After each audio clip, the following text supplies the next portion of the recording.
साथियों, बीजेपी का संकल्प है मथुरापुर के इस भंग मेले को हम स्वच्छ भारत मिशन का एक गौरव बनाएंगे। हम इस मेले के कारीगरों को डिजिटल स्किल देंगे, उन्हें सेफ्टी गियर देंगे और मेला स्थान को एक व्यवस्थित मार्केट हब बनाएंगे। साथियों, बंगाल की विरासत और बंगाल का सामर्थ्य पूरी दुनिया जानती है, लेकिन इस सामर्थ्य पर टीएमसी कुंडली मारकर बैठ गई है। यहां बिना करप्शन के कोई काम नहीं होता। हर काम में टीएमसी को कटबनी चाहिए। हर जगह टीएमसी के सिंडिकेट के लोग बैठे हैं। नौकरी चाहिए तो भर्ती परीक्षा में करप्शन होता है। नौकरी किसको मिलेगी? टीएमसी वाले पैसा खाकर तय करते हैं। साथियों, बंगाल में अगर किसी को जमीन खरीदनी होती है तो उसमें भी बीच में अगर किसी को जमीन भी खरीदनी होती है तो उसमें भी बीच में दादा मस्तान को पैसा देना पड़ता है। दादा मस्तान के गुंडा टैक्स से गरीब और मिडिल क्लास सबसे ज्यादा परेशान है। घर बनाने में भी सिंडिकेट की मंजूरी लगती है।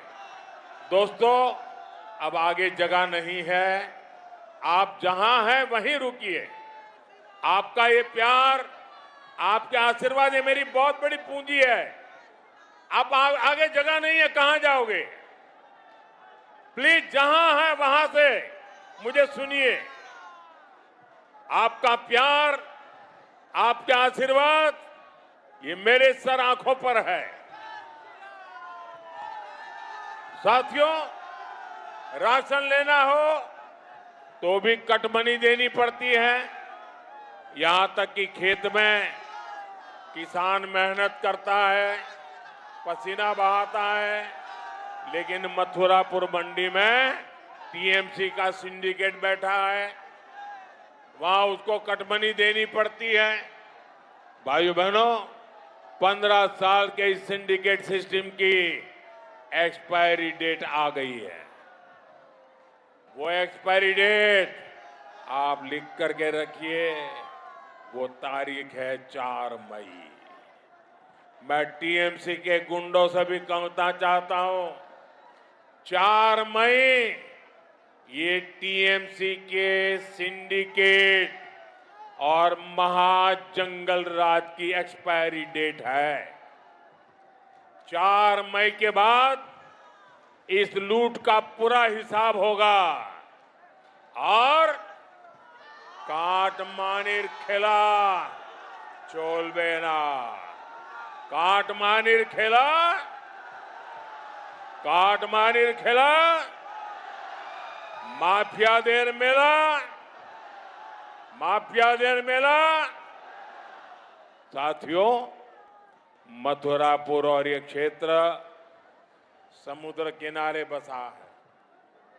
समुद्र से जुड़ी कितनी असीम संभावनाएं इस क्षेत्र के पास है, लेकिन टीएमसी सरकार की वजह से यहां का मछुआरा समाज परेशानियों से घिरा हुआ है। यहां कोल्ड स्टोरेज की अच्छी सुविधाएं नहीं है। हमारे मछुआरा भाई बहन इतनी मेहनत करते हैं, उन्हें जो आय हो सकती है वो नहीं मिलती है, क्योंकि समंदर में टीएमसी की प्राथमिकता ही दूसरी है। यहां समंदर के जरिए तस्करी और स्मगलिंग के कारोबार चल रहे हैं। गोल्ड की तस्करी, ड्रग्स की तस्करी, अवैध हथियारों की तस्करी। टीएमसी सरकार ऐसे सभी अपराधों को संरक्षण देने लगी है। इससे इस क्षेत्र की सुरक्षा, यहां के बच्चों का भविष्य दांव पर लग गया है। साथियों, भाजपा सरकार में समंदर सुरक्षित भी बनेगा और बंगाल की समृद्धि का स्रोत भी बनेगा। ये बीजेपी सरकार ही है जिसने केंद्र में पहली बार मत्स्य पालन के लिए अलग से मंत्रालय बनाया। हम ब्लू इकोनॉमी को आगे बढ़ाने में लगे हैं। हमने मछली पालन से जुड़े भाई बहनों को किसान क्रेडिट कार्ड की सुविधा से जोड़ा है। समंदर में जाने वाले हमारे मछुआरा भाई बहनों का जीवन सुरक्षित रहे, उन्हें मछली पकड़ने के लिए बेहतर जानकारी मिले, इसके लिए हम आधुनिक तकनीक का इस्तेमाल कर रहे हैं। बंगाल में भी भाजपा ने अपने संकल्प पत्र में फिश एक्सपोर्टिंग हब बनाने का ऐलान किया है। साथियों, बंगाल में भाजपा की सरकार बनते ही मछुआरों की समस्याओं पर फोकस किया जाएगा। हमारा प्रयास यह है कि काकद्वीप का मछुआरा सिर्फ स्थानीय बाजार तक सीमित न रहे, उसकी मछली बड़े शहरों तक पहुंचे, देश के बाहर भी जाए। इससे यहां के हर परिवार की आय बढ़ेगी, युवाओं को नए अवसर मिलेंगे। साथियों, टीएमसी ने कैसे यहां के समंदर को असुरक्षित कर दिया है, इसका मैं आपको एक और उदाहरण देता हूं। पिछले दिनों काकद्वीप में अनेक घुसपैठिए मछुआरे पकड़े गए। वो यहां आते जाते रहे, यहां अवैध काम करते रहे। किसके संरक्षण पर? टीएमसी सरकार के संरक्षण पर। वो घुसपैठिए यहां किसका हक मार रहे थे? हमारे बंगाल के मछुआरों का, आप लोगों का, यहां के स्थानीय लोगों का हक मार रहे थे। इसका विरोध होना चाहिए कि नहीं होना चाहिए? इनके खिलाफ कार्रवाई होनी चाहिए कि नहीं होनी चाहिए? लेकिन टीएमसी चाहती है कि घुसपैठियों को ना रोका जाए। जब भी मैं घुसपैठियों पर कार्रवाई की बात करता हूं तो टीएमसी इसका विरोध करती है। एक टीएमसी विधायक ने तो स्वीकार किया है कि पैसे लेकर बांग्लादेशियों का नाम वोटर लिस्ट में जोड़ा गया। आप सोचिए, अपना वोट बैंक बढ़ाने के लिए टीएमसी किस हद तक जा चुकी है। ये बंगाल के लोगों के भविष्य के साथ खिलवाड़ कर रही है। ये देश की सुरक्षा को दांव पर लगा रही है। साथियों, भाजपा का संकल्प है कि हम घुसपैठियों के प्रति जीरो टॉलरेंस की नीति पर काम करेंगे। बीजेपी सरकार में बंगाली मानव सुरक्षित और निश्चिंत होकर रहेंगे। साथियों, टीएमसी सरकार यहां हर दिन लोकतंत्र का गला घोंटने का काम कर रही है। कृष्णचंद्रपुर ग्राम पंचायत में लोकतंत्र की शर्मनाक तस्वीर कोई नहीं भूल सकता।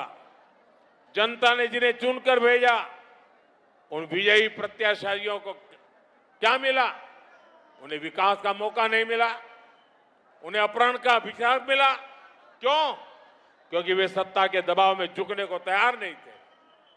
मैं मथुरापुर की जनता से पूछना चाहता हूं, क्या आप ऐसी सरकार चाहते हैं जो आपके चुने हुए प्रतिनिधि को ही अगवा कर ले? दुर्भाग्य से बंगाल में अभी ऐसी सरकार है जिसे अब आपको मिलकर हटाना ही है। साथियों, बंगाल की इस धरती ने सदियों पहले राजा प्रताप आदित्य जैसे वीर को जन्म दिया था। इस धरती से तेभागा आंदोलन में किसान और मजदूर अपने अधिकारों के लिए खड़े हुए थे। जब भी किसी ने अधिकार छीना, यहां के लोगों ने आवाज उठाई। बंगाल को कभी डराया नहीं जा सकता।